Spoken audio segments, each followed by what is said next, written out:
जिला निश्चित कोइली मंडल शिक्षा अधीन थिबा कालियाबुदा प्राथमिक विद्यालय छात्र छात्री नूतन नामलेखा को नहीं अभिभावकों भितरे मृदु उत्तेजना देखा देछि।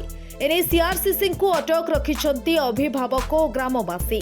घटनारू प्रकाश जे आज को 60 वर्ष पूर्व स्थापित होइतिबा कालियाबुदा प्राथमिक विद्यालय बालियापदा और तेंतलपुर ग्रामर कुनी कुनी पिला माने पाठ पढ़िबार सुजोग पाउथिले। हेले एबे छोट छोट पिला माने 1.5 किलोमीटर विपदपूर्ण अवस्था जीवा आसिबा करबाकू पड़ुछि। किंतु 2018 मसीहा परठारू विद्यालय आ नूतन नाम लेखा हेउ नाही।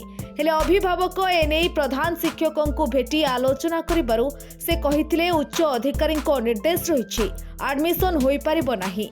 अधिकंतु से कहिथिले जे सरकारी नियम अनुसार क्लोजर और मर्चर अनुसार एही विद्यालयटी निकटरे थिबा 1.5 किलोमीटर दूर रे तेंतलपुर यूपी स्कूल रे मर्चर हेबो, जहाको नै ग्रामवासी और अभिभावक माने घटना को नै क्षोभ प्रकाश करथिले। एपरिकी पिला माने दुई दुईटी केनाल और केनाल बंधरे द्रुतगामी जान चलाचल करुथिबारु अभिभावक भयभीत अवस्था रहिथिले।